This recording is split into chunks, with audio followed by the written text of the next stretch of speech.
Heyo! Oh yes. Hey, hey, hey! Oh yes. Wait, I need to be a bit closer. I'm just gonna grab my pen. Okay. Uh, okay. Just, just run away. It's the bad thing about Just, moving just from run my away. dorm room to the apartment is I can't reach everything from my chair anymore. You need to get one of those magnetic sticks, and then put Tremors. magnets on all important things. Okay, so we are back for the 13th session, session 13. Um, lucky 13.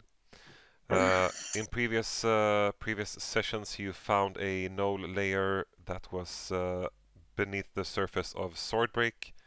Um, you walked you walked underneath the ground for a bit and found this cave where there was a bunch of gnolls and a mage in the middle of the fucking place doing like a ritual thing.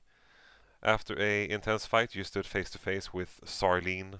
Um, Even with your combined efforts, he managed to escape through the tunnel, covered in glitter and blood. After a night's rest, you were awakened by Lord Janus. You spoke and explored the cave together. You inspected some documents and you inspected the site where the ritual was held. You found information about a mage in Moon's Peak, a Roshan Talandro, and the implications that this person had information that might be sensitive. You also found a depiction of the elongated cow's skull and the text, "The Herald is awaiting orders, grows restless." You also, at the site of the ritual, the deactivated glyph had some residue of arcana effects that was still present, and you felt that there were forces of, or arcane forces that reminded you of some effect that were pushing and pulling that has something to do with gravity and the absence of it. You eventually, after talking some more with Janus, you eventually took the other boats into the small lake, and you went out the cave the same way that Sarlen fled. Um, it has been about 9 hours since you last saw him, and you are now coming just outside of where you were. You see this in front of you. You see the lake in front of you, spreading across. You see you have the shore to your sides. Behind you is the land where Swordbreak is located,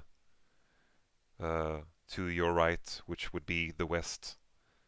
You're not quite sure how long away or how far away, but in that direction. What's the weather like? Uh, at this point, it's beginning to be a bit cloudy. It's uh, it's not raining, but you see that there are clouds gathering. Uh, What about yeah. what about winds and waves? Is it Uh, like in the picture or? yeah. It's a bit calm. Mhm. It's a lake. There's no massive waves or anything blowing hard winds.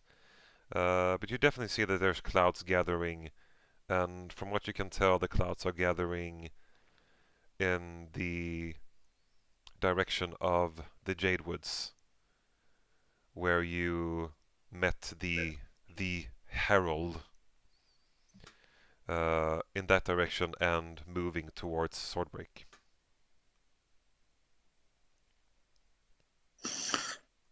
And that's the information. Mhm. You don't see Sarlene's small boat.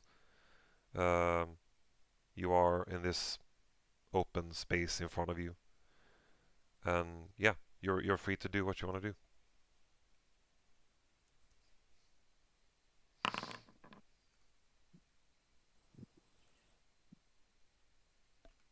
So well, Maddie's. Do we know? We have no idea where he went, right? You can give me a I need to bomb. You can give me a perception check if you want to. Well, Maddie wouldn't be perceptive. Or an investigation. Maddie would like to do an investigation, I think, sure. to check out. She would use look around, use her knowledge of things. So want to fly and I mean I glitter bombed him, so maybe I should have some sense, maybe see some tracks of where he went. With your knowledge of your magic, this glittery effect would have subsided since long ago. It wouldn't last this long. You saw when you went through the tunnel that there were kind of residues from the glitter, but as you gone farther out and eventually out into the lake, you didn't see any signs of the glitter. I'm just saying that you are privately rolling, Hayaman. Yes. Yes. And I rolled 2 natural 20s in a row. Ah, good. That's a waste of a roll. The first one was to see if Maddie was seasick. Okay. She's not. Okay. She's got her sea legs. Because I can't see what you're rolling. That's what I'm trying You to can't say. see? No. Oh, shit. But I can send you a picture if you want. No, that's fine. Did you actually roll the 2 natural 20s? The second one was an intelligence check. Yeah. Because Maddie wants to use her knowledge about the weather and the world and the meteorology to see where it's like what is a likely direction of where this guy should go. Okay. Like the most likely way would be. Remember, this is a 25 investigation. Did you really get a 25 investigation? Check the chat. For fucking serious, dude. Okay, I'm gonna check the chat. Holy hell! Oh my god. Okay, sweet. Yeah. You do see that to your right. The only place that would be suitable to embark with this small vessel would probably be in Swordbreak, which is a bit a ways. From your understanding of the maps you've seen of the area, most likely Sarlen has moved to the east, to the left of you, that would be, and embarked with his small vessel to a shore that is closer to you, but just around a small corner of the bay. So Maddie will point. I'm assuming which was Holimion is doing the paddling, right? Yeah, and Niefindil. And Niefindil, Holimion and Niefindil. So Maddie will stand up at the bow of the boat and point in the direction and says, "Well, if my knowledge of the arcaneness of the skies is of any use, I'd suggest that this here direction is the only viable path for our runaway mage." And she looks with a stern look towards Holimion and Niefindil. Yeah. I want to roll for a perception as well to see if Niefindil or Holimion can pick up a scent of the fella. He been bleeding, and I think I took the arrow that I struck him with and let Niefindil pick up his scent. Yeah. So it has been about 9 hours since he was here, so the DC is gonna be pretty high, but sure. And you're gonna roll with advantage because you got help. Yeah, we need that advantage. 22 is good.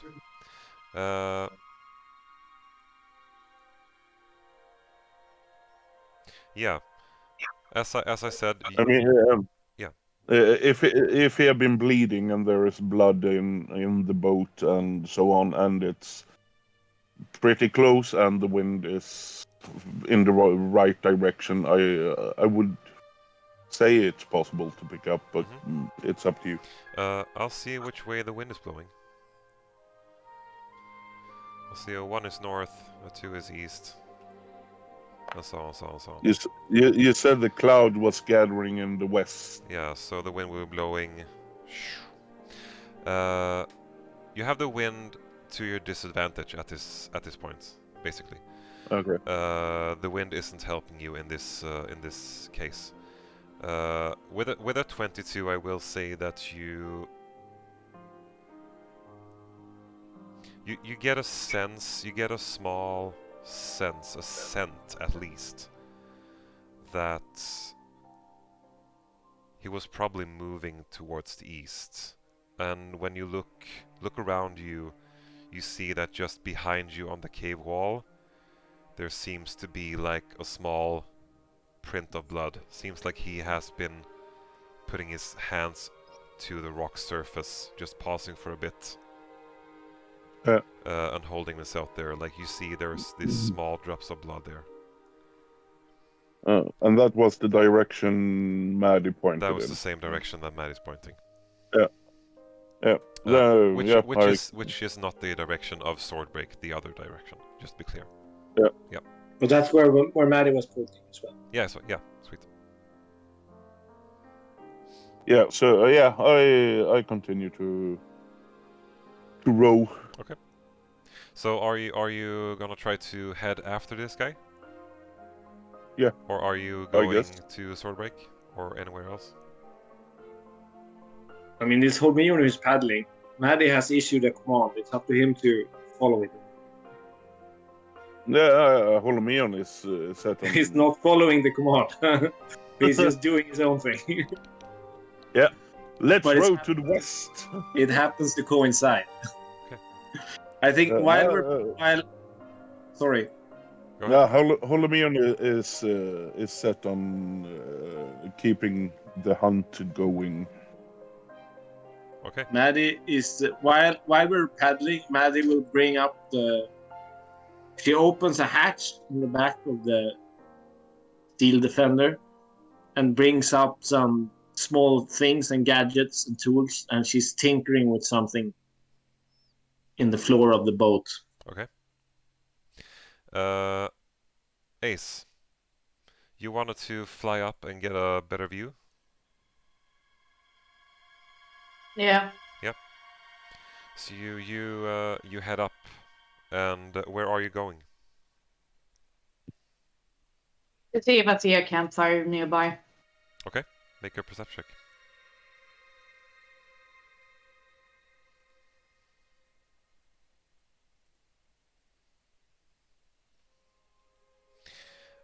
From where you are, you don't see much. There are trees and the open spaces you see further away as you come up a bit in the air. You see open spaces in the distance, but there's no sign of a campfire. Yeah.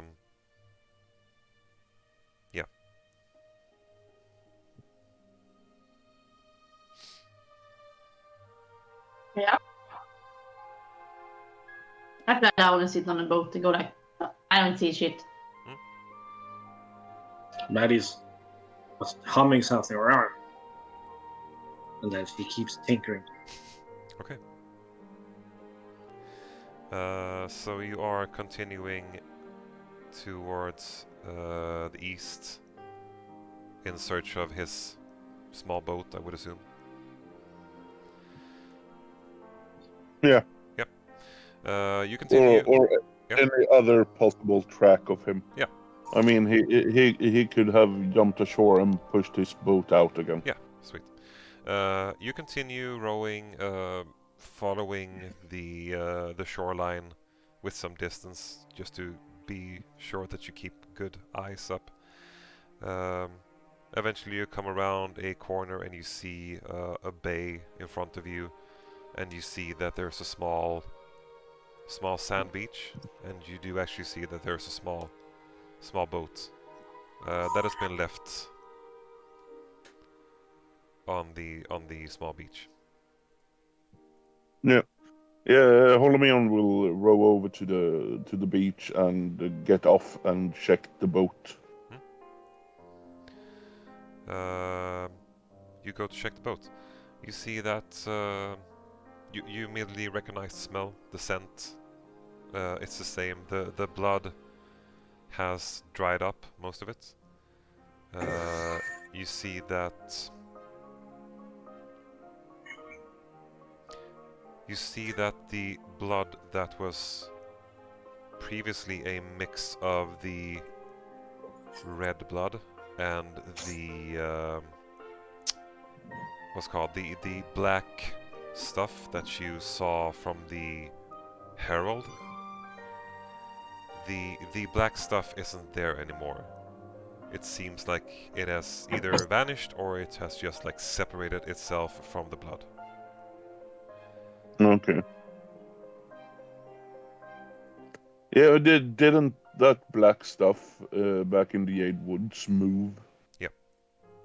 And crawl away? It did. Yeah.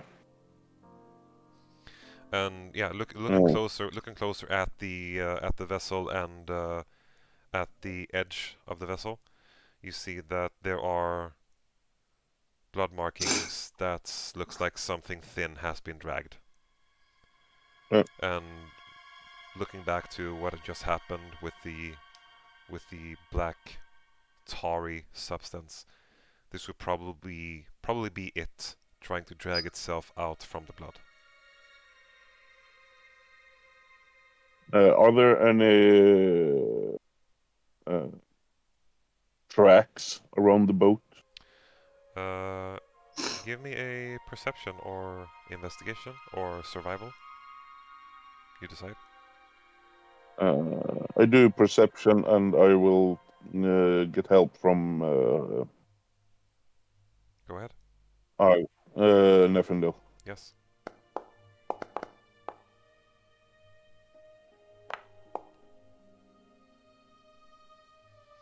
A 13.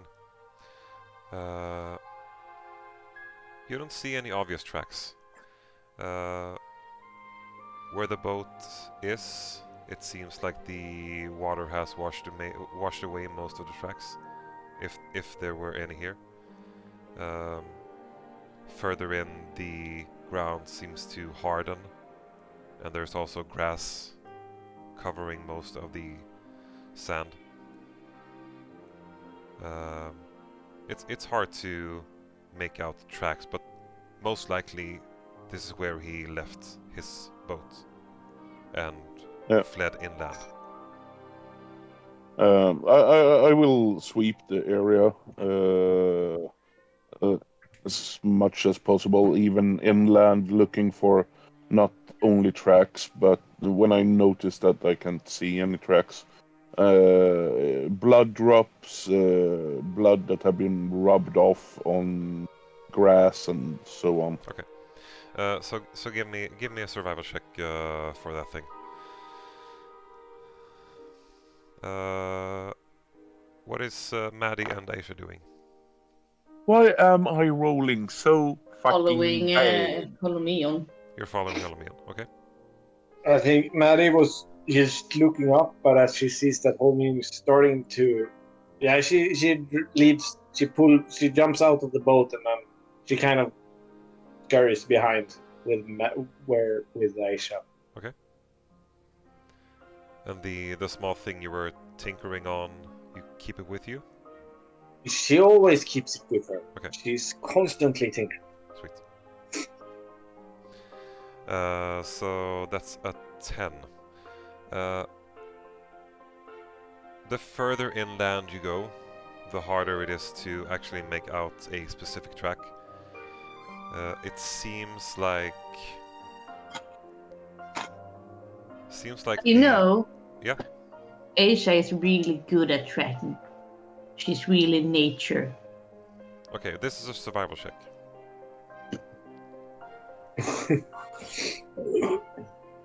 He's really good at it. Okay. You can go ahead and roll if you want to. Really good, a +1. She's tired, okay? You're slightly better than Holimion at looking for things, but still, it's hard to make out any specific tracks. Well, as Maddie sees that the other are a little bit dumbfounded, she starts at the boat and starts to sort of make an investigation. Make sure it's the same boat. And It is. then she's having a look around, trying to discern what has been happening lately. Inspecting up close, you look at the boat. It is definitely the same boat. From what you can tell, it's been about 8-9 hours, 10 hours maybe, since the blood here was left here.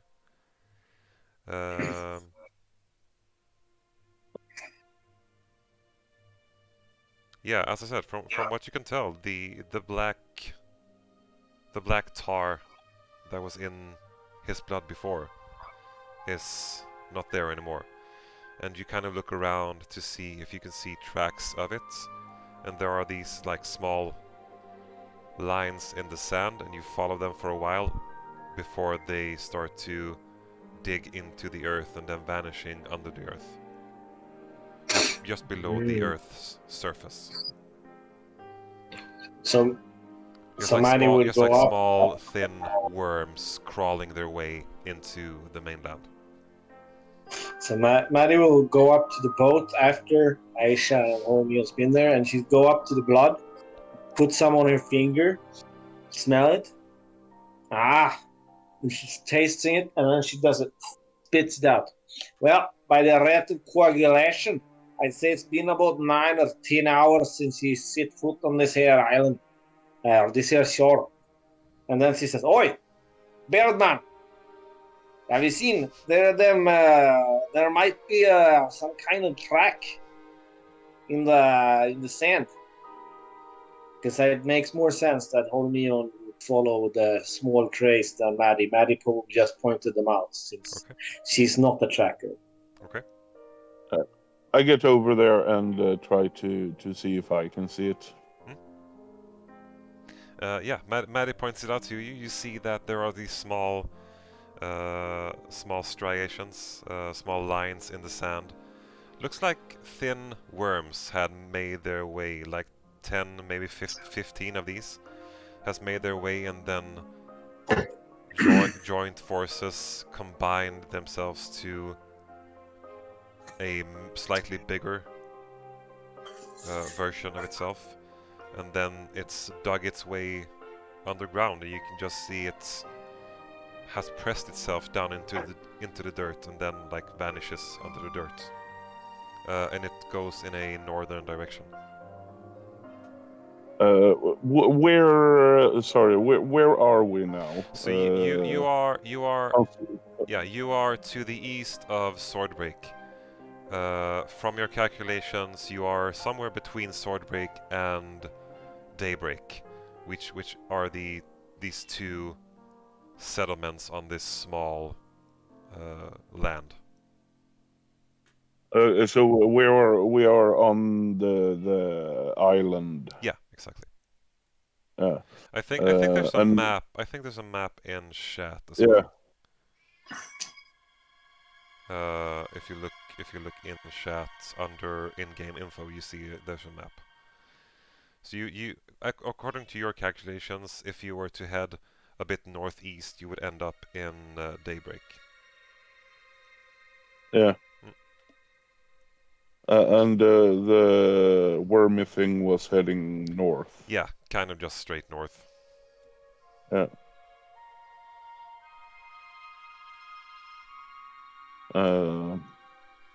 Yeah. Holimion looks at it and checks to the north, and then turns to Maddie. No tracks of dwarf.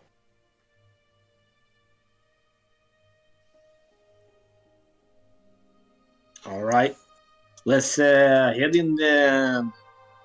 Well, we have a direction at least, unless you wanna tuck tail and head back to Tuon.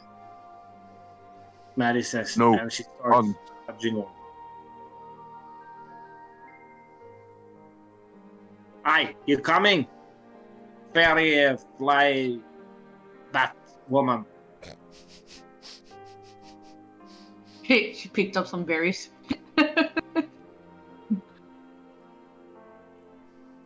Yeah, we follow the track, or Okay. head north at least. Moving north. Okay. You continue north. As I said, the clouds are gathering. You see them gathering to the west of you, to the left of you now. They're gathering over Swordbreak, and the rain is starting to pour down, and it seems like they're about to pass your way next. No, sorry. The tracks. I look at the map. Yeah. Where we are on the east side of the island, or where are? I would say you're in the small bay of the island, maybe. Like south of Daybreak, east of Swordbreak. Yeah. Okay. So the tracks were leading towards Daybreak. Yeah, I mean, yeah. Ish. Yeah. Okay. Yep. Sorry, I got confused. No, it's fine, it's fine. I am still a bit confused. It has been some time since we played. Okay. Yeah, you continue walking. The rain is hitting down hard on you. And eventually you see in the distance, you see the town of Daybreak. So when the rain sort of starts to get heavy, Maddie holds up for a moment, and she brings out the contraption she was working on in the boat. Mm-hmm. And suddenly, the steel defender is holding an umbrella like this, so Maddie can walk free of the rain. Okay. So And she does- from on top of the steel defender, there's like a rod It's extending. modified.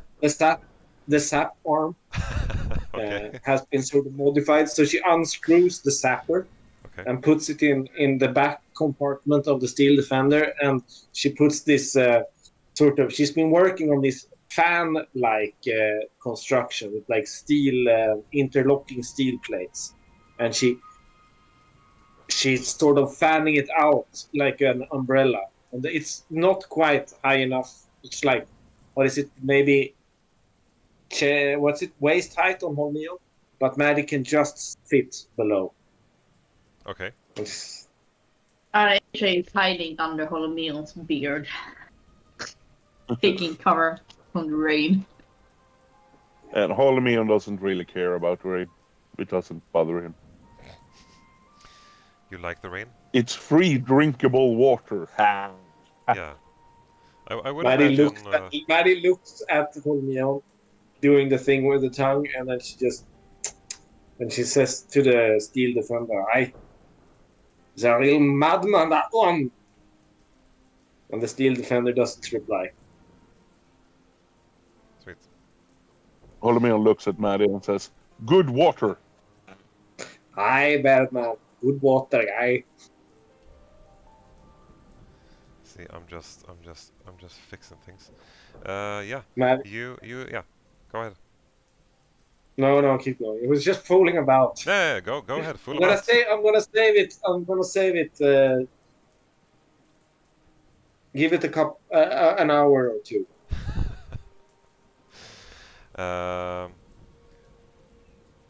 Eventually, you come to Swordbreak, and this is bigger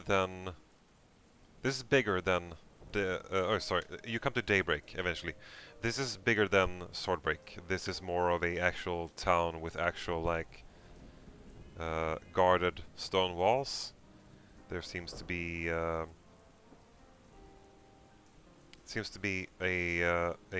place of chatter and lively festivities, but now that it's raining, it's a bit quiet.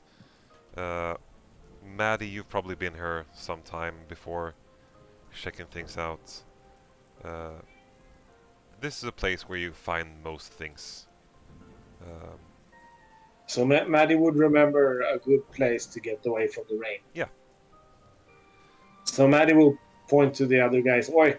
As she approaches the castle gates, you can see that in secret, Maddie has sort of modified the umbrella to now lead the water down into her duffel bag or into her water skin. But she's done it very secretly so that Holimion wasn't supposed to see that. Okay. Because she doesn't take advice from beardmen. And then, well, she looks over to her companions and says, "Oi, I know of a place where we can get away from the rain, and they have a mighty fine beer as well over there." Oh wait, I need to counter this.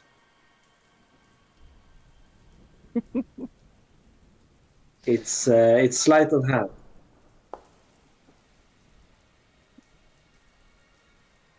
That's good.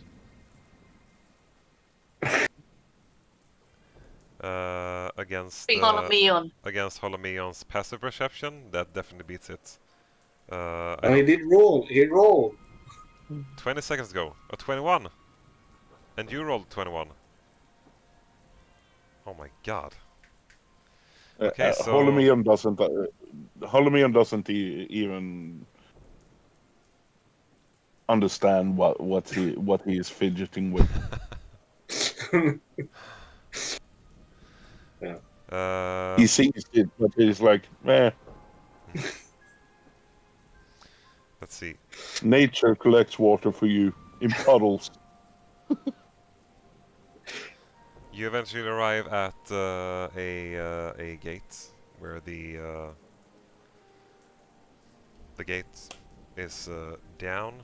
You see that I haven't prepared anything for this because I didn't think you were going here, but now you're here. There are guards, standing guard, and there are probably people still trying to peddle things on the marketplace. And you arrive at the town. It is open for you to visit at any time. Even with the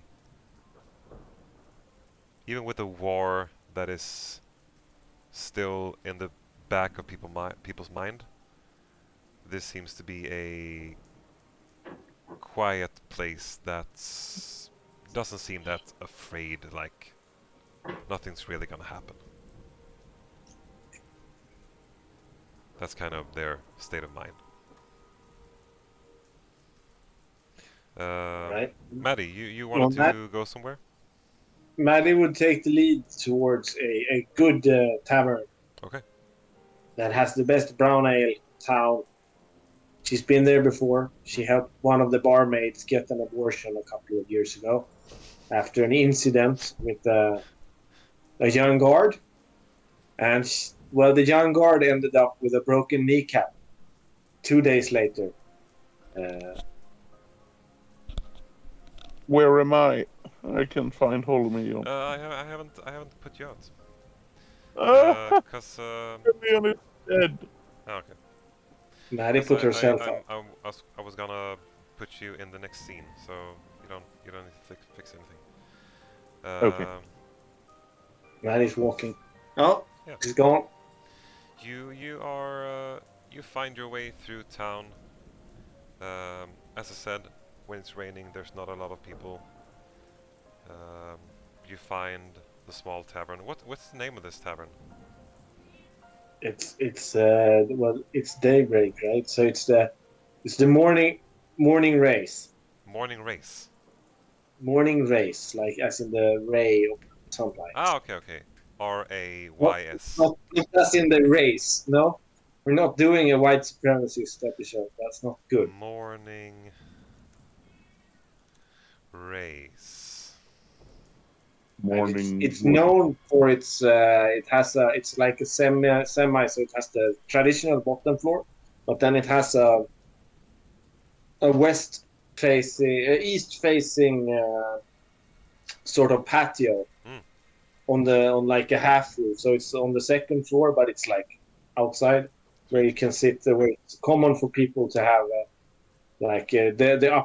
people the enabled would have their morning breakfast or ale in the sun, in the morning rays of the sun. Okay, sweet. As it's a brilliant view out towards the sea. Yeah. Or the lake. Yeah. And I mean, yeah, Daybreak is situated not on a hill, but it's definitely uphill from the lake. So yeah, there's a good view from outside of the patio. Or the patio. But unfortunately, as the patio is soaked, Maddie will just go to the bar and order a big mug of brown ale, and look for a table in close to the fireplace. Yeah. And she gets the ale and says, "Oh, it's better warm me up because I'm bloody freezing."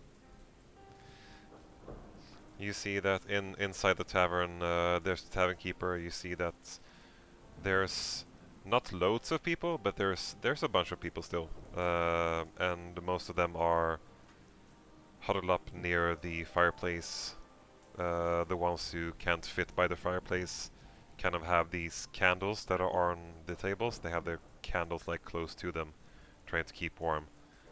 It became chilly, even though it's springtime. The rain came with a cold wind as well. When Holimion comes into the tavern, he shakes off the water just like a dog. He and Niefindil does it at the exactly same time. You see the tavern keeper as you come in with Niefindil. He kind of, "Oi! You need to keep that beast outside." What beast? The four-legged beast, of course. Niefindil, I point at him. Yes, that thing. Hi, barkeep. Maddie, why? Maddie comes up and sort of holds Holimion back, and then she slings the barkeep an extra gold coin and says, "It's this one's we make." Okay, give me a persuasion check. Persuasion. With Persuasion. I'll say with advantage. Because and then you can mark off a gold. Sweet. I need to mark for the ale. What's the ale? And the ale. I'll say like 2 silver pieces. 2. You slip him a gold coin and you say, "This one's with me." And you see the barkeep just looks over at Niefindil again. Does he bite? Does it bite? Only the No. ones that sorry. Yeah. Only the ones that disrespect them, said Maddie says, and turns around. Well, this is a civilized place. I don't think we'll have that problem unless they caused a problem. You can vouch for them? Nej, but with the gold piece you have in your pocket, I'll vouch for him. It feels good in the pocket. All right. Just a quick question. Bring the beast in. Is the screen... Dark Are you for us not all, showing? yeah. What? Is it dark? You're not showing... Yeah, it's just a black No!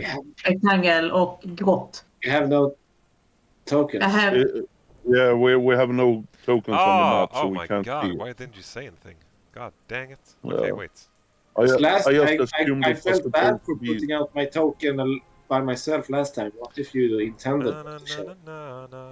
I don't see a that's map fine, or that's fine, anything. that's I'm fine. just have a black. Because I am stupid. Okay? Oh, okay. There we go. I'm sitting here trying to explain stuff and using the visuals I can see, but you can't see shit. Sorry. You didn't say shit before I came back from the toilet break, and I go Yeah, like, why I are don't you see so shit. fucking nice? Just yell at me. I don't see anything. Come on, DM. Yeah, I just assumed it was supposed to be black. It's never Or supposed to dark. be Maddie is black gonna until you sneak a die. place by the Oh, are Sorry. we inside? Oh, Yeah. or we are. Yeah. Maddie led you to a pub, which is called the Morning Race, and you have been situated at a table, and Maddie has ordered an ale for herself, and just bartered for Niefindil to approach inside as well. And Niefindil is welcome inside. How do I place my token? Pull it out from How the. do I place my? I can do it for you. Yay! Where's Niefindil? I can put him out as well. He's outside Yay! in the barn. Eating hay. Way! Now he's on top. That's not how you reply. She paid 1 gold piece for him to get in, and now sits on top of her. But yeah, as I said, even though you can't see it on the map, there's people in here. They are gathering around the warmer places in here. As I said, the rain brought with it a cold wind, even though it's springtime, and people are a bit unprepared. Well, Uh, Maddie is gonna stoop low in her mug of ale and drink deep sips.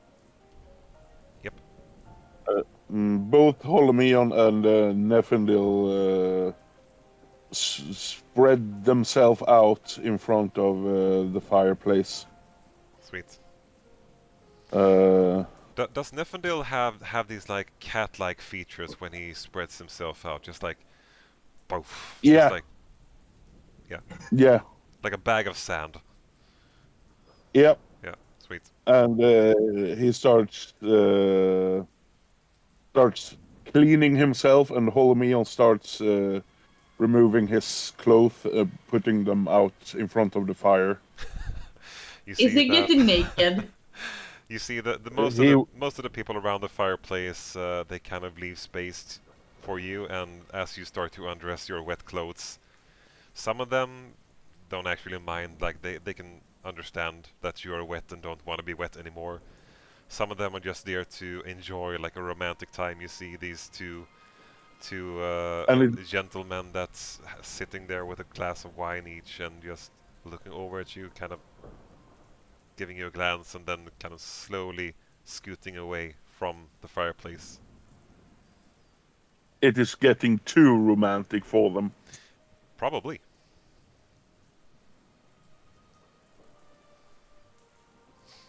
Okay, what's the plan? But Maddie No. has gone for another beer. She's busy getting hammered. Okay. Could you lower the tavern sound? They are really loud. Tavern sound. Yeah. The music? Yeah. There's Yes. some ambience going on. The rain. It's not rain, it's tavern noises. What? Yeah. Music and laughing. Yeah. What? Yes. And Yeah. we have rain too. What? Everything's Do you have sounds for connected to real? the map, maybe?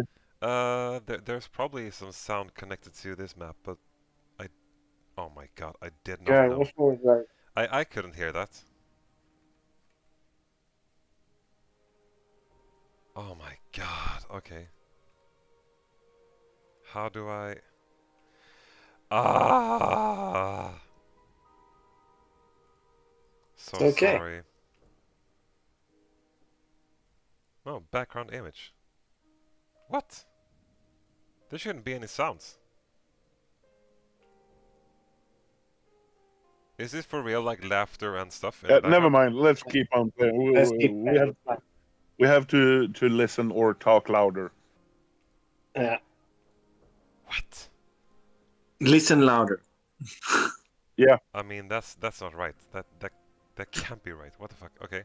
It's fine, it's fine. Yeah, but that's fucking weird.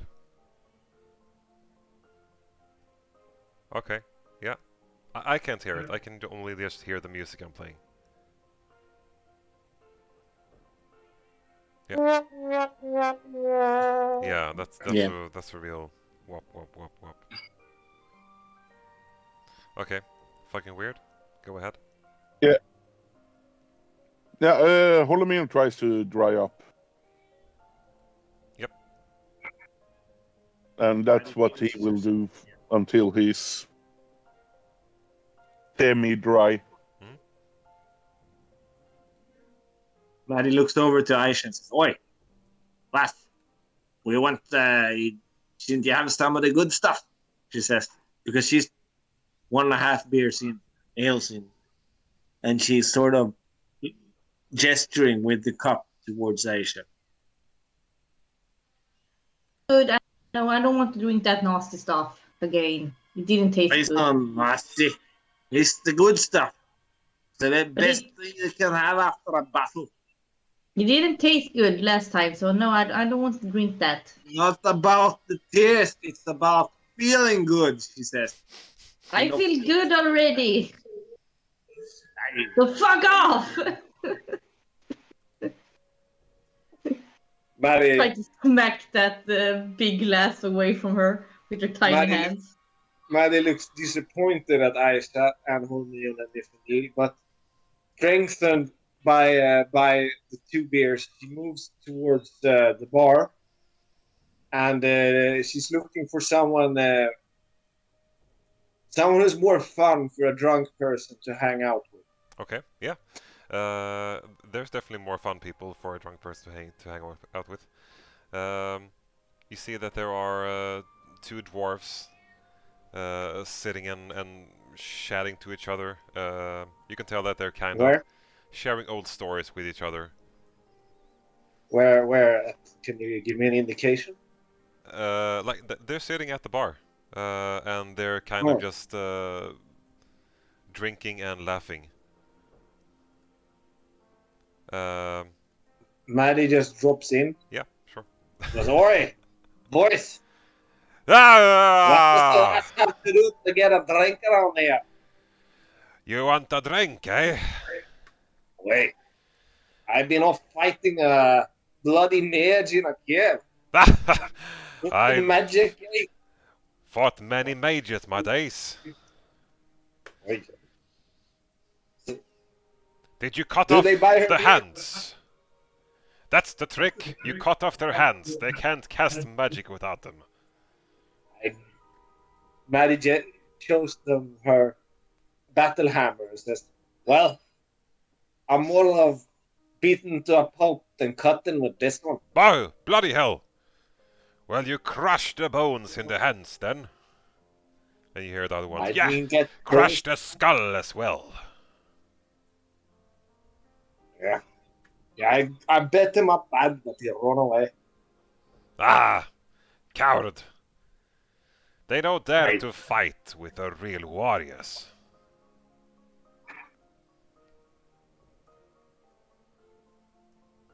Dry? Will Maddie get 3 beers? That was supposed to be Holimion. Yeah, they're gonna buy you a beer, sure. So Maddie engages them. "Where are you from then, lads?" We're from out Sanabor. And you? It's my hometown, Sanabor. Ah! I've been there. It was many years ago. Ah! You're from Sanabor. Aye. You're a bit weird, They eh? cheer. So Maddie just cheers. Huh? Yeah. Go ahead. Maddie cheers with them. Okay, yeah, sweet. Yeah, they start to talk about Sanabor. They describe to you that they live in a neighborhood, not your neighborhood. But you know the place. It is known for having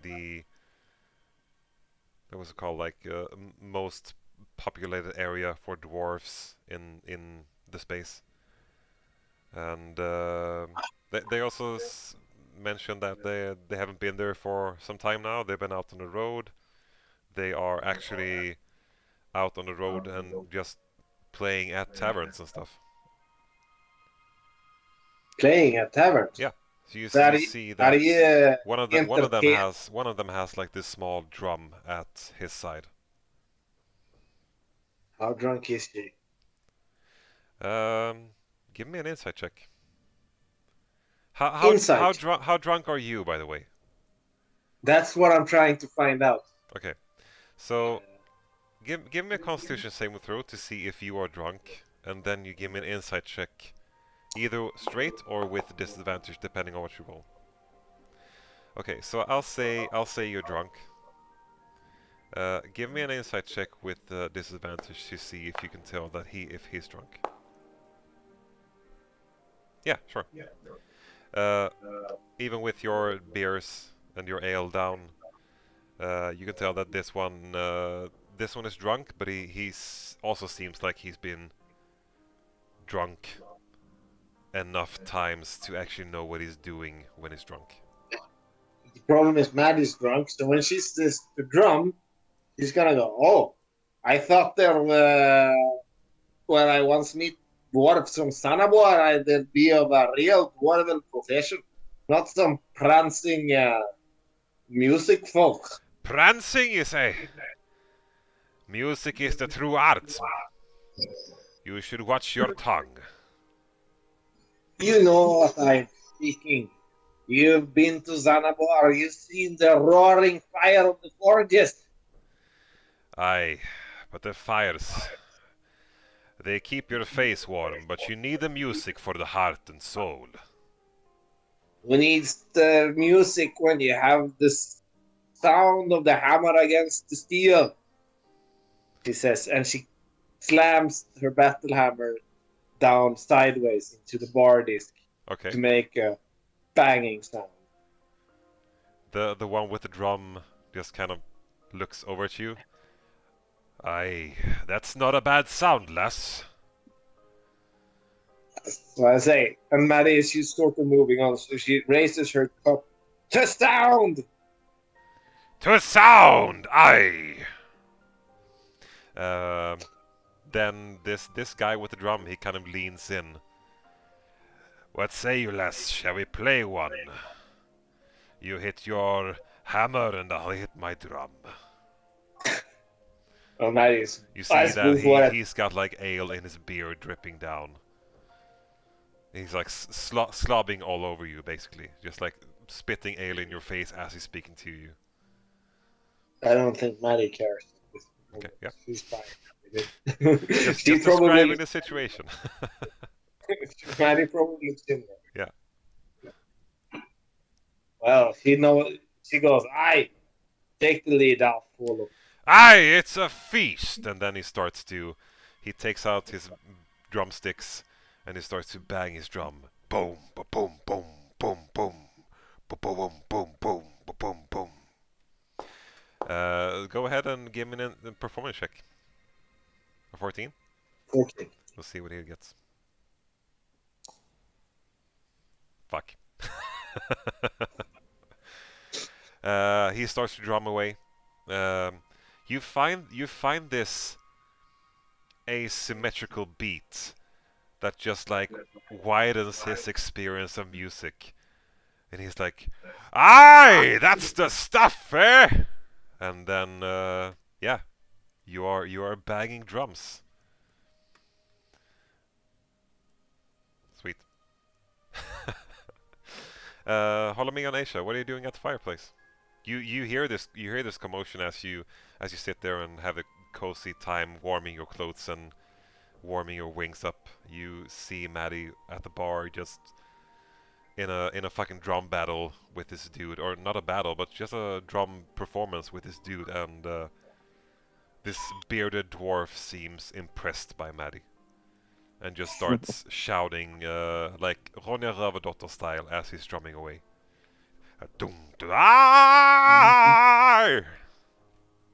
Yeah, I'm sitting by the fire and like, if I go over there, I'm gonna get a hammer in my head.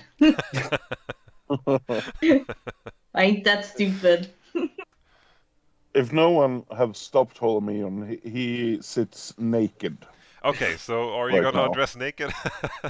I'll say stopped him I'll from say- being totally naked. I'll say She would have stopped him. yeah. When it comes to you taking your shirt off, you see the tavern keeper is giving you like a strict look. He's kind of doing like that, and looking over to you. And if you continue like starting to undress your pants, he's just gonna walk over to you and just pat you on the shoulder and like, not in here. Okay, yeah. So Holimion is sitting on the floor with his pants on. He kind of describes to you that there's other places to go if you want to get naked, wild man. Okay. Then Holimion picks out a small brush or a comb and starts to untangle his hair. Okay. Picking out small twigs and stuff. As he finds a small seed in his hair, he makes it bloom instantly, and he gives it to Ace. Sweet. The music. Huh? The music was high. You have to say it again. My God. Okay, Holimion fixes with his hair, picking twigs and stuff out. And as he finds a small seed, he makes it bloom instantly, and a small purplish pink flower, and he hands it over to Ace. Ooh! Then I want to. I want to do. I want to upbeat him. Okay. Because I had Druidcraft also, so I want to make it bloom even more, just like. Oh, fuck! Now I found it. Now I found the sounds. Sorry. I found the sounds. So, babe, if I want to upbeat Holimion on his druid magic here. Okay. Yeah. How do we do it? Holimion, go ahead and roll me a spellcasting ability. So just roll a d20 and add your spellcasting modifier, which would be wisdom, I think. Because you use wisdom for your magic. Is the sound better, by the way, in the tavern? There's not a lot of shit. Yeah. There is no sound at all yeah, now. sorry. I just brain farted and totally forgot that there are several places where you can control the sound. Wisdom, you say? On this map. Yeah, you are using charisma. I'm using wisdom. Charisma, yes. What did you say? I would roll Yeah, just give me a charisma check. A charisma. Charisma check. Ability check. Yeah. God damn it. Holimion, you take this small seed and how does the flower look when you make it bloom? It's first a small seed, and it opens up, sprouting a small green tendril. I can't remember what it's called in English, but and then it blooms, and it's purplish and pink. It's a small flower. And you hand it over to Aisha, and Aisha, you try to extend it even more. Yeah, try to bloom even more, but it didn't. So she goes like, and then you just see the flag go like. Just like extending a little bit more. You can almost hear the sound of the flower just screaming a bit as it stretches itself. Yep. And I go like, thank you, Holimion. What a beautiful flower. Holimion smiles. Yep. His dumb, happy smile. Still, just in the background, you hear this fucking drum thing going on, and now it's getting sick. Give me another performance check, Maddie. Just as we continue going with this. Oh yeah. Now it's getting down and dirty. Like this is some dubsteppy shit. Like he's going bum bum bum bum bum bum bum, and Maddie's just going with her fucking hammer, tuk tuk tuk tuk tuk tuk tuk tuk tuk tuk tuk tuk, and yeah, It is a revelation for many people here. It is not the cozy vibe that once were when you came in here, but it is definitely something else. It is appreciated by some. The tavern keeper seems to like it, but some of the people just seems to be a bit disappointed at what has happened here tonight. It is not Does really he their like it style of enough music. to get Maddie another free beer? Oh yeah, I mean, as you continue playing, the other one just continues to buy you beer. This one just sits there and kind of taps his knee, kind of out of beat. This dude isn't a drummer. Yeah, sorry, Holimion and Asia, go ahead.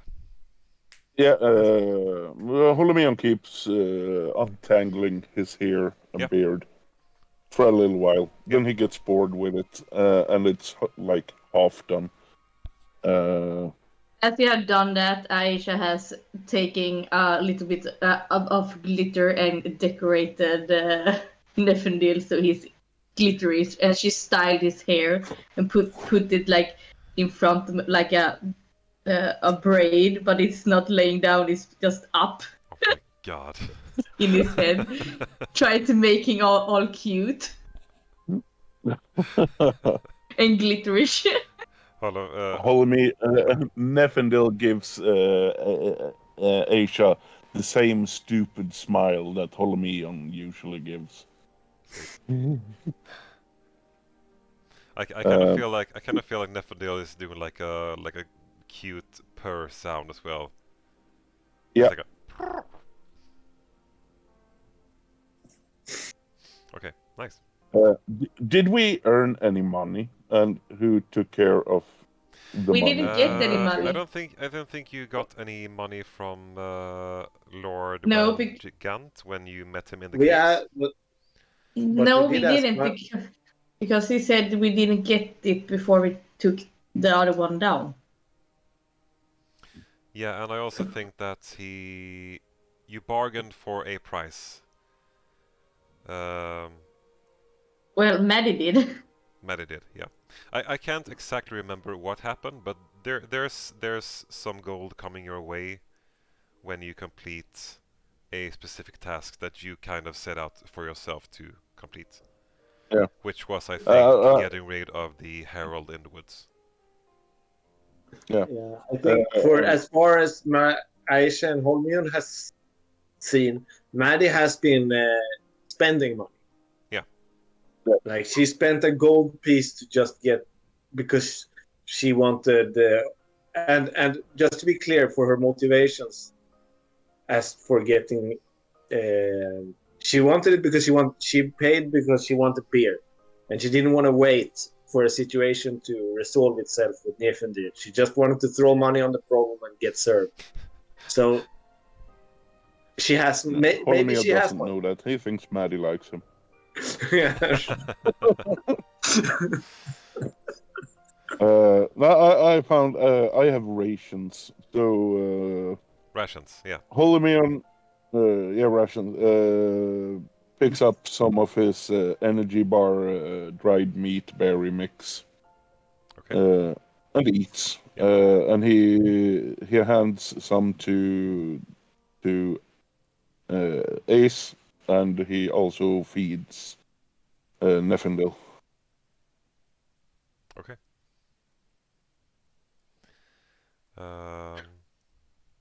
Yeah.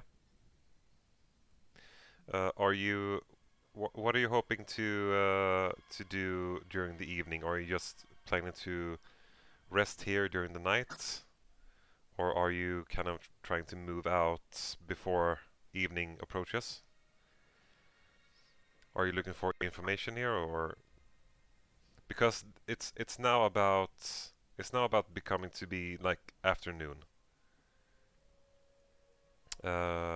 You walked for an hour or two maybe, with a boat ride included, and now you're here, and yeah, it's beginning to be afternoon.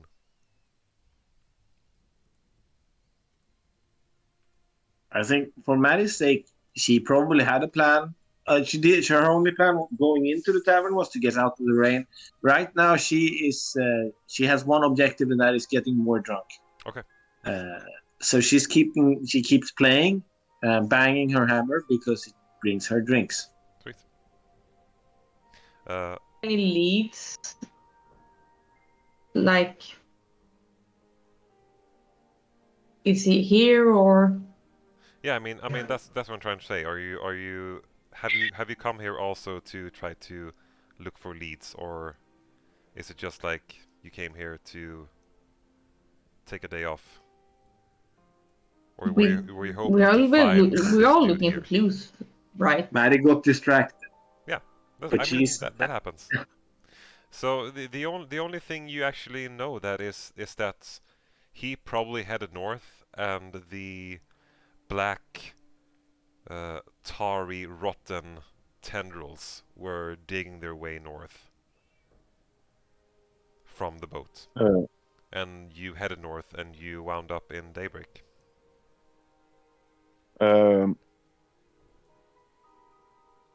Is it still raining outside? The rain is still there, but it has been slowing down over the last half hour or so.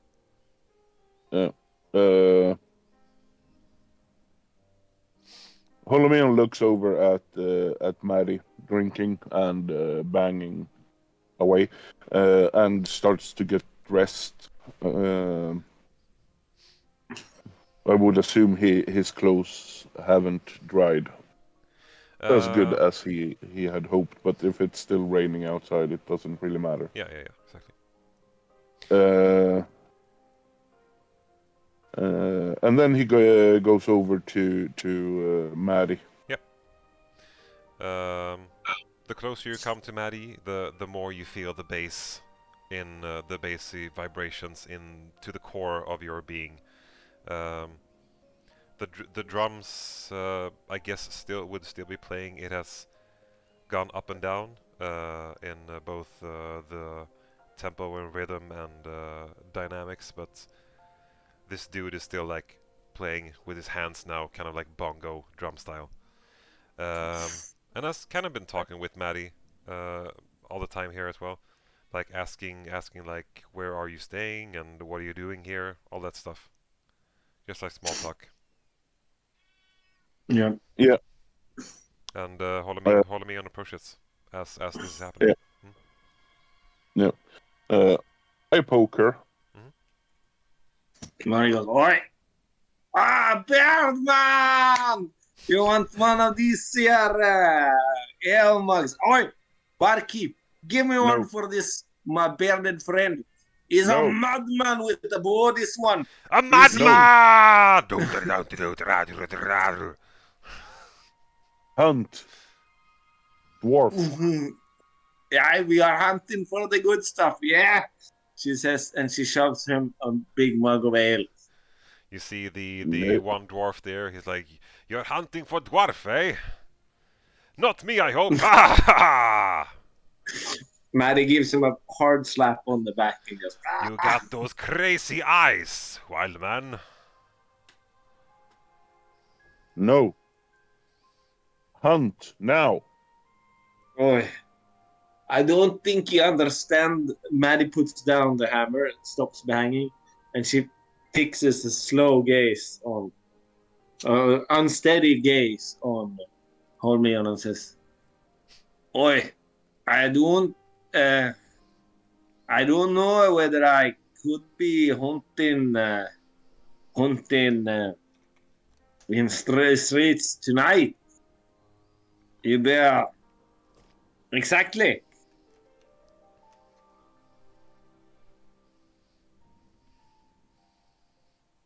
Hunt. This guy, Hunt. she says, and she drops down from the bar stool, reaches up and grabs the hammer and pulls it down. And so then she takes the beer that she shoved to Holimion and puts it back on the bar disc and goes like, watch my beer. I need to go hunt for a fucking mage," she says to the drummer guy.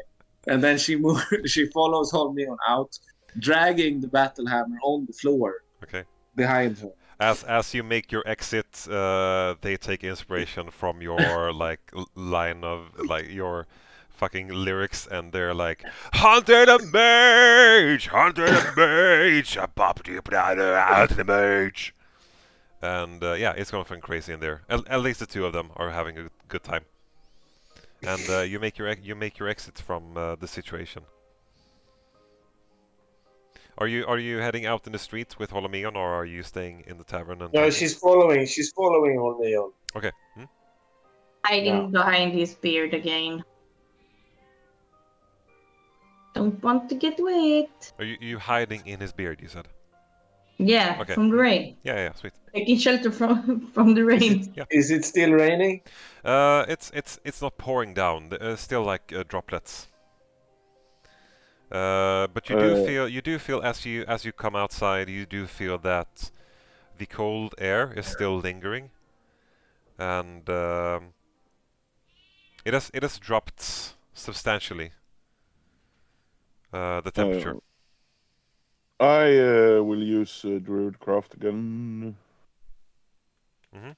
And create a tiny harmless sensory effect that predicts what the weather will be at your location for the next 24 hours. Okay. I don't know how this would look.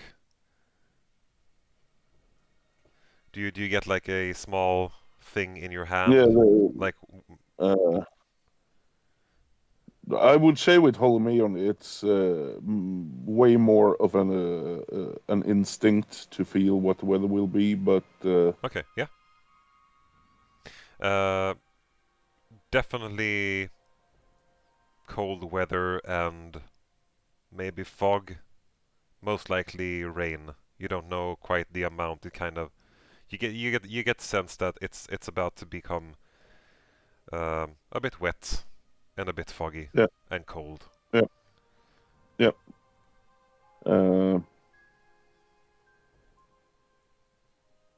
Holimion looks at Maddie and gestures out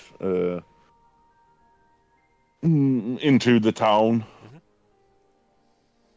Maddie gives him a bright nod, and then she burps and topples just slightly. And then she starts walking.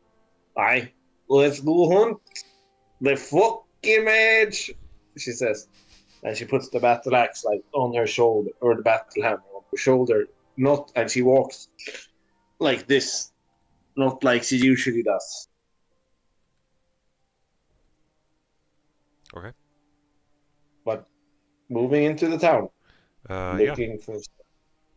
I'm just gonna. Not that it makes much difference, but since I have the maps, I might as well.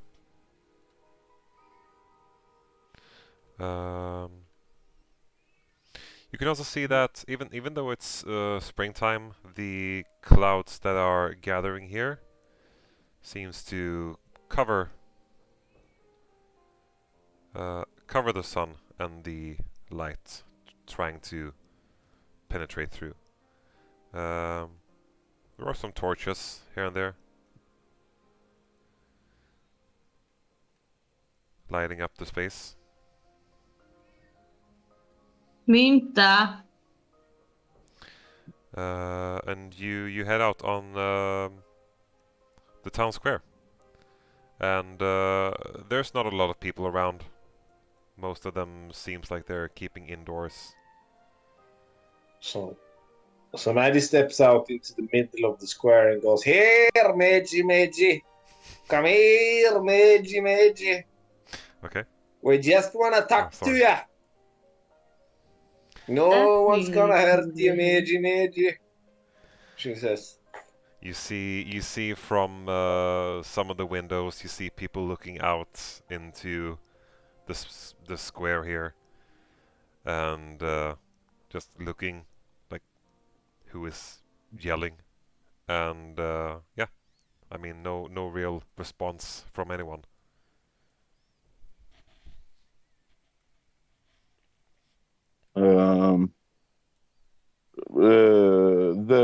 the harbor on the map. Yeah. Is that north or south, or what are the directions? The harbor? The harbor. Is there a That harbor? would Oh, that one. be Oh, thanks. I mean, yeah, that would be like an eastern direction, southeast, ish. I mean, this map isn't specifically to this town. It's just a fucking map I found. Yeah, So yeah. yeah. I didn't even know there was a harbor. I hadn't looked. But yeah, this is most likely what the town would look like. It is a civilized place where lots of businesses flourish and people are settling down to build and form businesses and also like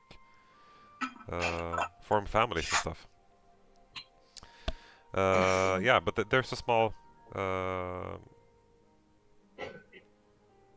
yeah, harbor that leads out into a lake, which leads out into the bigger, or leads into a river that leads out into the big lake eventually.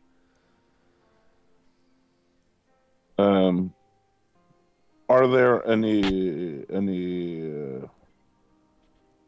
people at all? Yeah. Moving around outside? Yeah, I mean you see some street urchins taking cover from the rain. If you were to walk down the harbor and look, you would see probably some fishermen preparing to, or just finishing up for the day, having been out fishing. There's still people walking around. Just it's not a busy day, as Yeah. as it would be if the weather was good. Yep. Holimion looks at Maddie, looking a little bit disappointed. But he gets over to the kids. Yep. I would assume they are Yeah, sure, there. sure. Niefindil walking beside him, and he tries to look kind and nice. He has glitter in his pelt and braid on his head. So you see, there's a small gathering or small gang of like teenagers, kids, in a like 12, 13, 14 of age maybe, and there's also a younger girl, about 8, 9 years. As you approach, most of them seem to like shy away and don't really want to make eye contact with you. They're cold. They're not really dressed for this weather. And you see the younger girl just looks over at Niefindil and kind of just, "Ah, he's so cute. What is he?" Yeah. Niefindil. Niefindil. Yes. Can I pet him? Yes. Ah. Kind of stand up, kind of reaches out her hand, not touching but keeping it like just a few inches from Niefindil's nose. Yeah. Niefindil instantly just falls to his side, raising his back and front leg, like, "Ah, yeah, scratch my belly." She's like, "Ah, that's so adorable," and then she kind of like goes to give scratches on his belly. Yeah.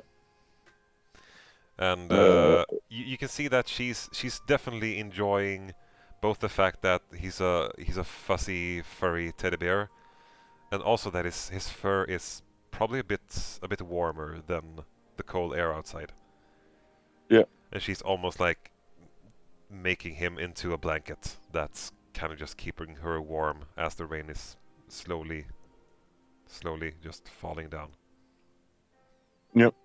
I look at her and then at the other kids. Mhm. Dwarf. What he had gray beard, black beard. I can't remember. Blackbeard, I think. Yeah, it was a Blackbeard. It was so long ago. Yeah. Yeah. Blackish, grayish. Yeah. I mean, you describe him to them, and the way he looked was like kind of specific way with the hair and fucking the hair with the braids going down on each side of the Yeah. face, and then the beard going down as well, and then the loss of hair on top. Yeah. It's a face that's kind of hard to forget if you have seen it. Yeah. And you ask them if they've seen this individual. Yeah. Yeah. And you see like they're kind of like, no, we haven't seen him. Why? Is he bad? Yes. Oh. No, we haven't seen him.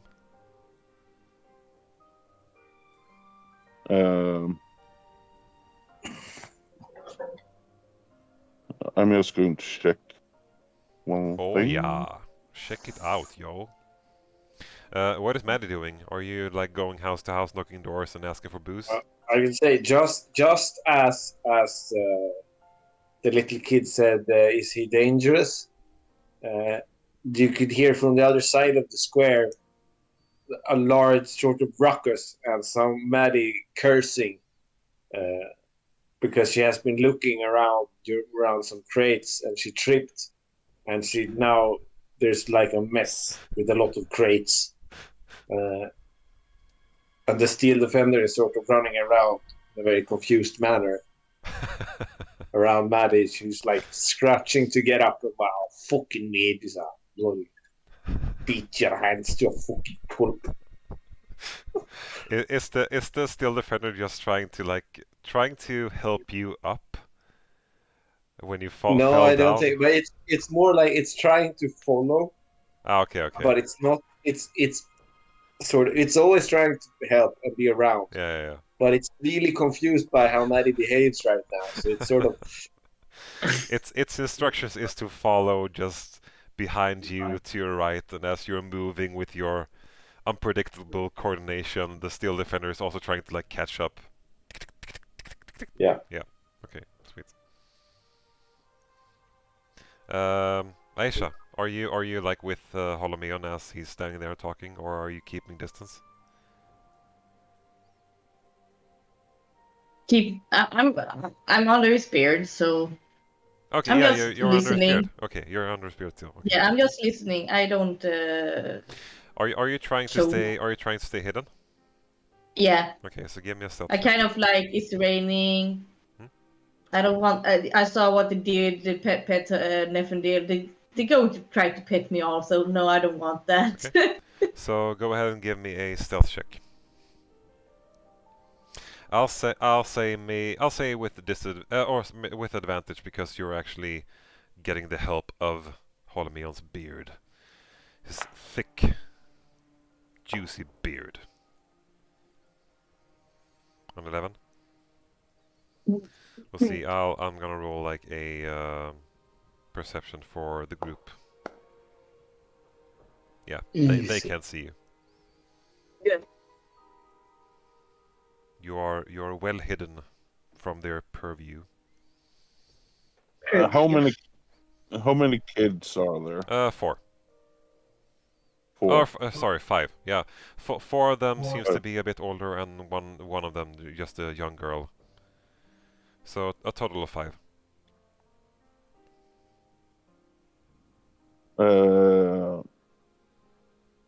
I take out my bedroll. It's not a traditional bedroll. It's like 2 furs stitched together. Against cold, Holimion says, and hands it over to the kids. They kind of hesitate for a minute, kind of look at you with your big red beard and your weapons and your kind of wild outfit, and eventually one of them, a woman, a girl, hands out and takes the bedroll from you and thank you. I take out.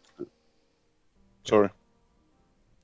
Exactly that moment, there's a big burp that can be heard from behind Holimion. And Maddie says, "Well, I checked damn near every crate on the whole plaza. I'm pretty sure he's not hiding in any of the crates. Unless he's transformed into one bloody mages." You see the kids, they're like, Holimion. I'm not the mage, I swear.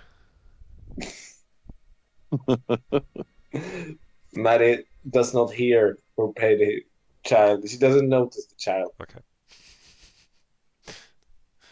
She just waits for Holimion. Yeah, I take out my some of my rations as well and hands them to the kids. Okay. So mark off how many rations you wanna give out. There were 5, right? Yeah, 5 of them, exactly. Yeah. So I break them up. I give them like 4. To share amongst themselves. Yeah.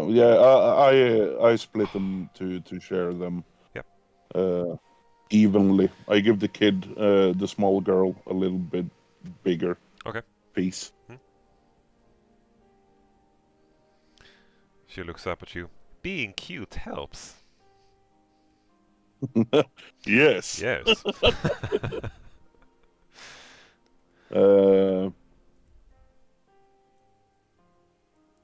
Holimion tells them to, if they see this guy, to try to find Holimion and tell him.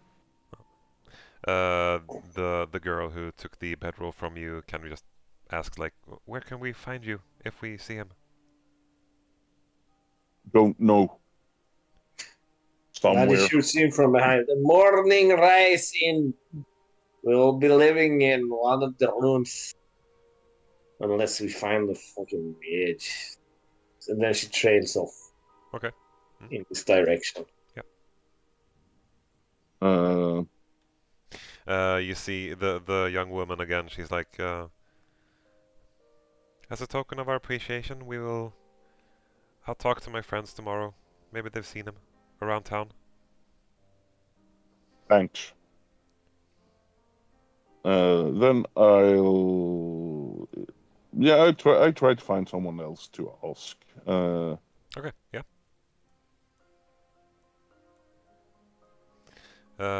Like you can easily find like there's some more of these urchins. Some of them seems to be a bit older, maybe like homeless people.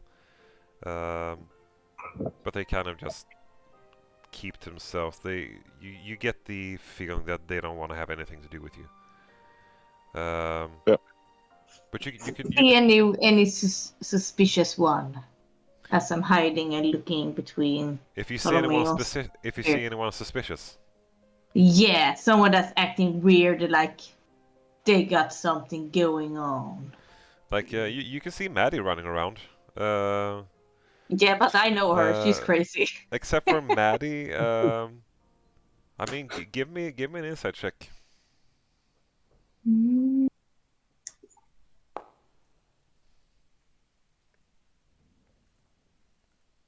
15. 15. Yeah. From what you can tell from your point of view, inside Holimion's beard, you see that you get the feeling that the most suspicious people out here would probably be you at the moment. You see that there's all of the houses around you have probably looked once or twice behind their curtains to see who's out here. and you get the feeling that there's nothing really going on here at the moment. Like there's no Is it people. nighttime now? No, it's not nighttime. It's beginning to be evening. It is afternoon, but it's the darkness is because of the clouds that's been forming over the sky. And as I said again, the cold is creeping in. And Maybe we should find somewhere to rest for the evening when it's getting colder, I say. It's Yeah. it's not a deadly threat, but it's a bit weird for being like. Well, it's kind of raining also, so Yeah, it's kind of Maddie yells back at them from the other side of the alley. Oh, hey, I talked to the barkeep. We have a room at the morning race. And I have my ale is still on the desk. I hope he didn't take it to bloody fucking dwarf. But Maddie heads down towards the harbor. Okay. And in her inebriated state, she will make an attempt to see if there are any vessels that are sort of out of place. If there is a vessel that's not a normal fishing vessel that's built for other conditions than the local conditions. I'd say even in her inebriated state, she would be able to spot the yeah. You see that most of the vessels here are fishing vessels. There is one boat that is slightly larger than the smaller rafts here, or not rafts, but small fishing boats. There's one boat that's slightly larger, but it seems to also carry a sigil that reminds you of Rexridge. So probably someone from Rexridge, either like a noble or soldiers maybe, that has made their way here. The boat kind of looks Would like that be official normal? business. I mean, yeah, they keep in touch. I don't know how much Maddie would know about the intricate politics. She would be aware. Okay. Well, like with the war that is not breaking out, but still waiting to happen. Waiting to happen. Yeah, exactly. There are a lot of signs of people making alliances. People making alliances and forming pacts to keep each other safe. As I said, like this boat would most probably be a noble from Rexridge or some soldiers from Rexridge on some official business. It is not out of place. Even though it catches your attention amongst these small fishing vessels. Maddie it's not super out of place. Maddie goes out to the end of the dock. Is it like it's not dark yet, right? But it's not dark. It's not nighttime. Is it a lot of people? You can see there's along the docks that stretches further than a map would suggest, but along the docks maybe 20 people total. In your near vicinity, maybe 2 or 3. Okay, then she doesn't do that. She just looks at it and muttering, bloody soldiers. Good for nothing fucking day. You can see that the people that are closest to you, they seem to be engaged in their own business. Like some of them are like loading barrels, probably with fish. There's one of them standing and tending to a what's called like fishing a rope or what's called a net, a fishing net that seems to have been broken in places, and it seems like he's standing there and putting it together. Maddie approaches the net fixing guy and says, "Oh wait, I even know where that vessel is. The Rexridge vessel. Aye. That's his business here." I'm not sure exactly what business. There was a strapping gentleman a few hours ago. Had a steady Oh. pace walking in town. Did you see a crest? Aye. Did he wear any colors? What are the colors of Rexridge? Okay. Well, Probably from you know one what of the they say. families down there. You know what they say about these noble people. They have money. You just gotta find a way to get them to give it to you. She says, and then she wanders off towards. He just answers back like, "Aye, the gold."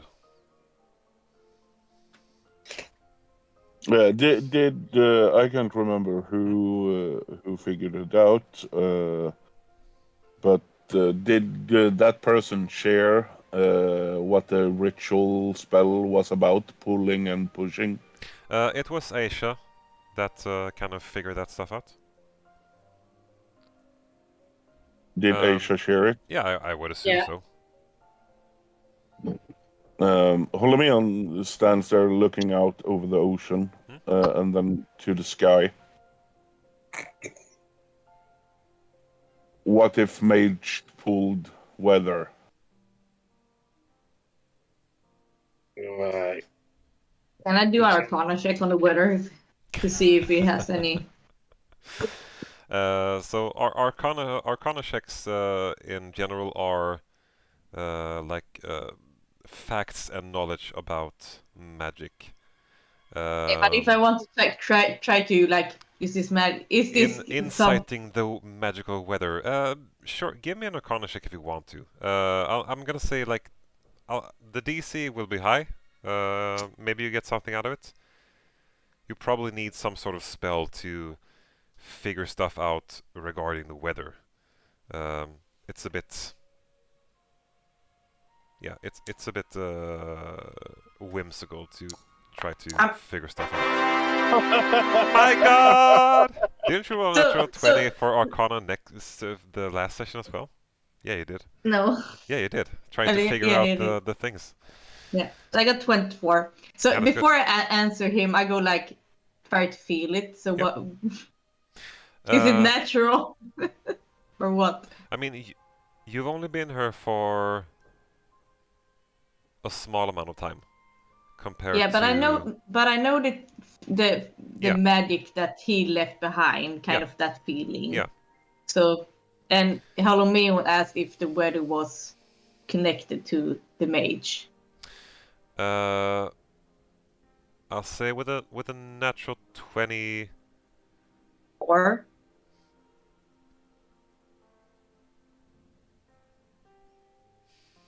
you get the sense that the weather acts a bit unusual. It could be the cause of something magical. You're not quite sure that it has direct links to the mage. You get a sense that the weather that has been roaming in is more of a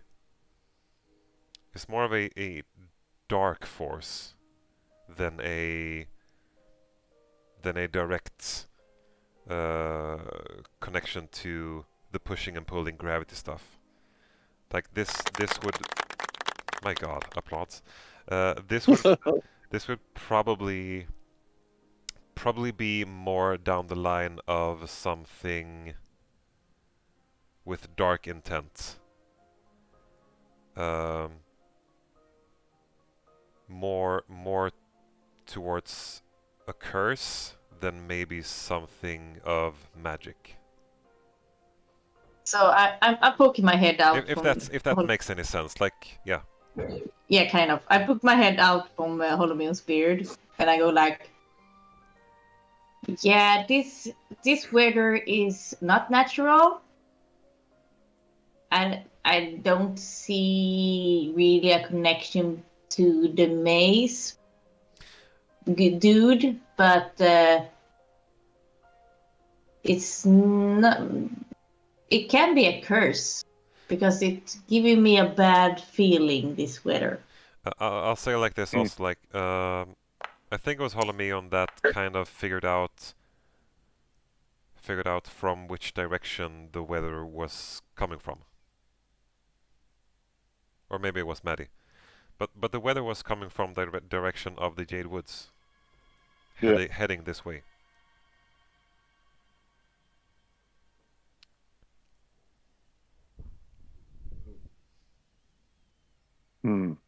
Holimion just shrugs and takes a lap around the building, asking people if they have seen the dwarf. Then he just goes back to the inn. Okay.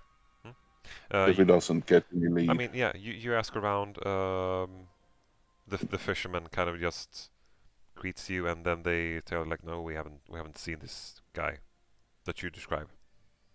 And I mean, if you tell them that he's dangerous, they're gonna keep an eye out. Unless you give them any more information, they're not gonna bother with it. Yeah, no. I tell them to find me at the inn if they see him. Okay, yeah. Yeah, some of them seems truthful, like, yeah, we're gonna come find you, and some of them just like, oh yeah, just let me get back to work. Yeah, Maddie, you don't need to tell Maddie twice to go back to the inn. She goes back to her drummer friend and to see if her beer is still there. Okay. Are we all heading back to the tavern, or is there anything else you want to do in outside in the marketplace-ish? Holimion, Aisha?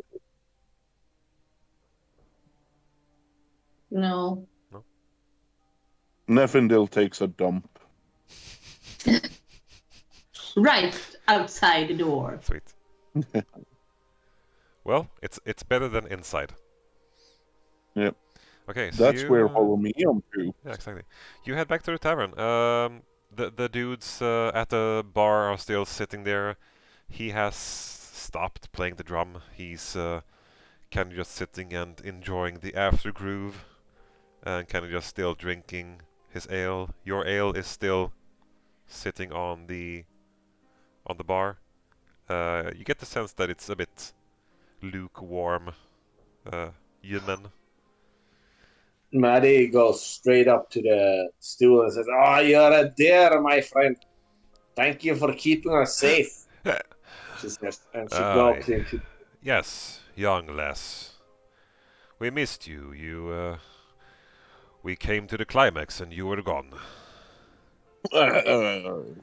Unfortunate. Well, I had to do my thing. Oi, barkeep, she says. Yeah. Aye. Yes. I've been hearing. Have you seen the Rexregian sloop that's anchored in the harbor? I hear rumors that there's a Rexregian young nobleman in town. Well, if he's here, he's not gonna visit this place. I'll say that much. Aye, the Rexi, and she pokes her dwarf friend with her elbow and goes, "Those humans never had taste for good beer anyway." I knew a woman. I knew a human once. He was not nice. This guy I'm hanging around with, not so bad, she says, and knocks her head towards Holimion. But they don't. I'm not very fun, she says, and then she downs her beer and throws it behind her back. Sweet. Throws it behind your back. God dang. Yeah. Holimion turns around and walks out again. Okay. As he enters, I would assume there is a roof over this part where I am, or Holimion is. Where are you? Yeah, sure. Yeah, I take out the Gnoll pelt Hmm? and work on it. Okay. You see from across the square, on the other side of the square where you once was, or Yeah. you see the kids have just begun to crawl down and huddle up in your bedroll, and Yeah. you see them. They're kind of sitting there on the other side, keeping out of the rain and kind of just like waving towards you. Holimion waves back, and Niefindil runs over to them. Okay. Stops like 10 meters in front of them and walks over slowly and plops down next to them. Okay. Lending some body heat. Okay, sweet. Yeah, the young girl again. She's first there. She's just gonna get in there and snuggle. Yep. And Holimion works on his Gnoll pelt. Sweet. I don't know if Aisha is with me or if she went into the tavern. He went into the tavern and is sitting by the firelight. Okay. As you sit there by the fireplace, Aisha, you see that there's not a lot of people left. Some of them have left, probably gotten up to their rooms. But there's some people left, and they're kind of looking over at you. You are kind of alien to this place. Most people never see fairies during their lifetime, and they're kind of like rubbing their eyes, kind of just like can't really believe that what they're seeing is real. And you see that they kind of just like look over at you, smiling awkwardly. She goes like, "Fuck off!" Ah! Keep on warrior. Sorry. Don't curse me. Too late. Ah! She cursed me. She cursed me. She just laughs. Okay. Sweet.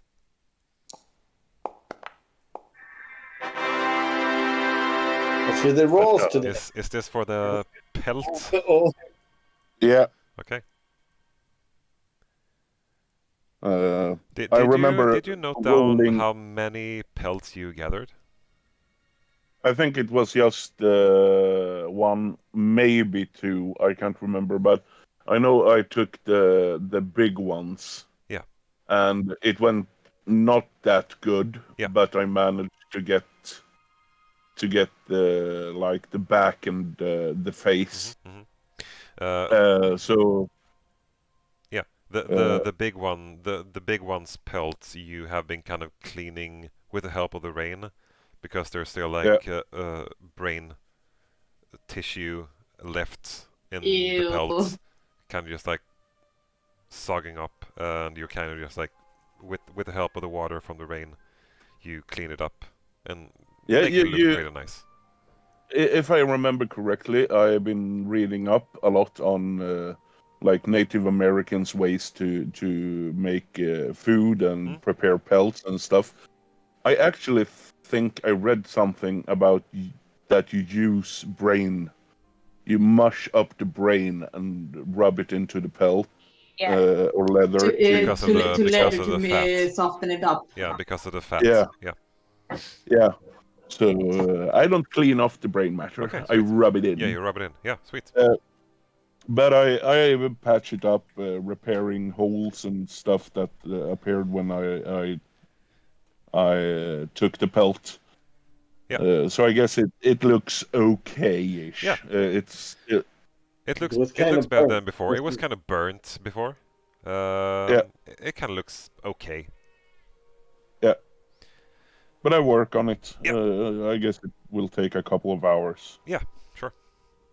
Yeah. I mean, if you want to spend the rest of the night here and eventually get a room, that's free to do. Yep. You're Yes, free to do so. probably. Maddie would go ask around during the night until it's time to go to sleep. In her drunken craze, she's asking for the Rex Region noble. Just asking around if anybody's seen him. Yeah. What kind of information are you hoping to get out of this? Just if anybody's seen him. I mean, it should be a bit just common gossip. Nothing specific. Like where is he? What's his business? Yeah. What's the word on the streets? Go ahead and give me either like a insight check or like some of your charisma checks. Like that depends. Like how straightforward you want to be. I mean, at this point, she's probably. I will do an insight check. And I mean also if we're gonna be rules lawyers here, if you actually are drunk, you will probably need to roll with disadvantage. Yeah, of course, definitely, Yep. definitely. That's an insight. Oh, sweet, good. You walk around the tavern. You talk with the people here. The dwarves, they don't seem to know or care that much about it. The only thing they can tell you is that most likely there's a nobleman as some sort of messenger or a representative of one of the families in Rexridge. Just making deals, preparing for what could be a war. There has been rumors of people leaving Daybreak to get down to Rexridge because it's a bigger and more secure place to be during a war. You talk to a group that has been down into Rexridge, and some of them has said that during the last half year or so, people have actually been leaving Rexridge as well, with boats heading north towards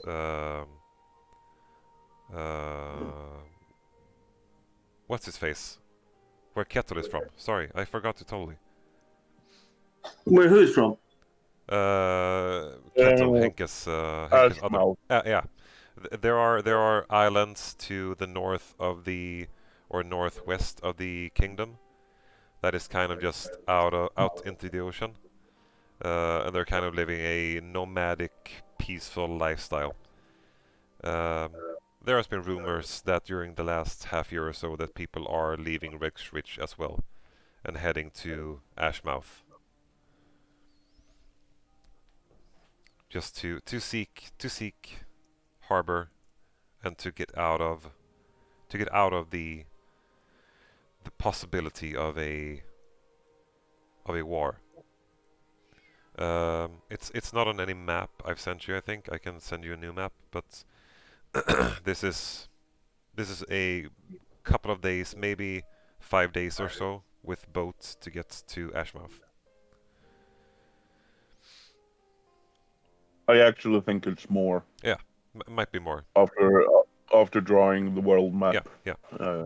Might be up to 2 weeks actually with the boat, I think. Yeah. So you kind of get the sense that mostly common people and the people that can afford it and don't want to really be taking a part in the war or having anything to gain on it are kind of just trying to get out of Dodge.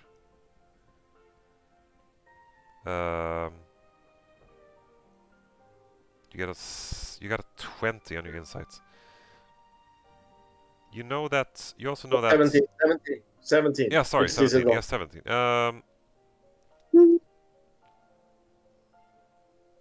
Yeah, I'm gonna make a roll to see what the chances are that there's actually someone knowledgeable in here. Yeah. Okay. Yeah, I mean that's the information you get from the people in here. Okay. Yeah, but regarding the Rexradian noble. Just seems like a Do we know where he stays? Did we get like a? I mean, Does Maddie should know if there are better probably in one of better the finer establishments. Yeah. So.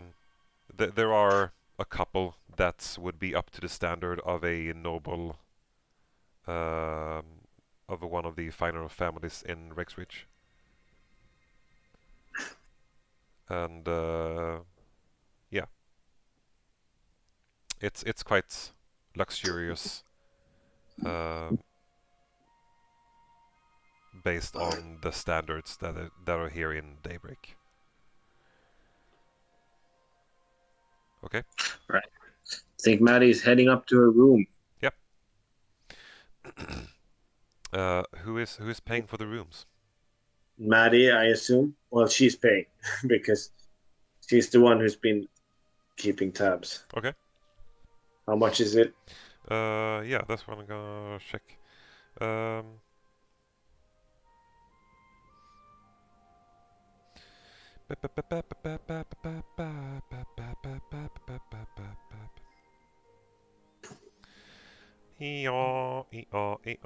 I'll say one. Let's say 5 silver pieces. For each, or Yeah, that would be for each person. so? What's that? And That's 15. 15 silver pieces. yeah, exactly. 1.5 gold, exactly. Yeah. 96. And the tavern keeper also goes like, yeah, breakfast is included. So yeah. Aisha doesn't need a room of her own. Oh, yeah, 1.5. She's sleeping with Holimion, so. Yeah, I mean that's So for only that's two. for you could probably fit in one One room if you gold. wanted to. One gold. 2 rooms. Two. Yeah. Now we can fit in one. Oh no, Maddie's. Yeah. We'll fit in. No. Yeah. One. 2 rooms. Fine. Maddie's room. The tavern keeper just goes, 1 room, 2, 1, 2, 1. 2 Hey, rooms. You are you- booked out. Are you seeing No, double? let me go sleep. Lass, are you seeing double? How many fingers am I holding up? Stop waving that around Okay, before it we'll do gets. it like this. 1 room. 2 rooms. 2 2 rooms. rooms before I squash your hand like a fucking mage. Aye, we don't want that. No. So Maddie goes up. She's probably asleep before. Yeah, she Yep. probably falls asleep with her clothes halfway inside the bed with one of her boots still on. Kind of just opens the door and falls asleep on her way to the bed. Poof. Yeah. Yeah, sweet. Yeah, Close the door behind her. Okay. Like, night night. And then I go to our room. Because she ain't sleeping in that room with Maddie because she's going to stop when she's asleep. Fuck no. You can hear a violent snoring just seconds after you close the door. Yeah. I guess Holimion have arrived and know that there is a room for him and Aisha. Holimion would know the concept of rooms, yes. Yeah. But he doesn't like bed. But he doesn't like it. Then Niefindil and then Aisha going to lie in the bed and go like, chill. Yeah. He actually leaves the bed for Aisha, and he and Niefindil will sleep on the floor. Aisha is trying to get Niefindil up on the bed. We'll say it like this. Go ahead and make animal handlings, both of you. Yeah. And Holimion, you get to roll with advantage because it's actually your pet. Come on, Ace. Have a bad day. I will beat her without rolling. Because your plus is... Okay, I your am plus plus is 10. insane. Okay. Okay, yeah. You get the sense that... Yeah, go ahead. Niefindil, like...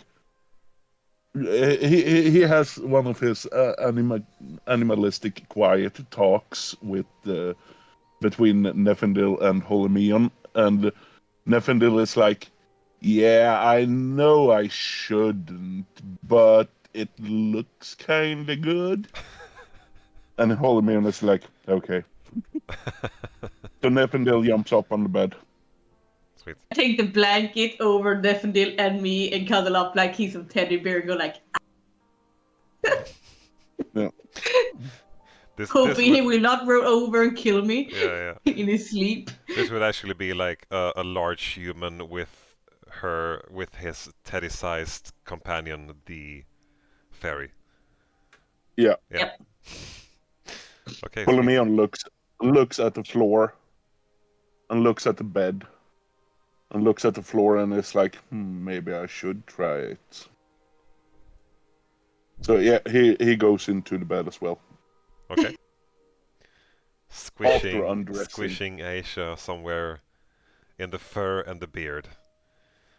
Yeah. And in the wall, from the other side of the wall, you hear this.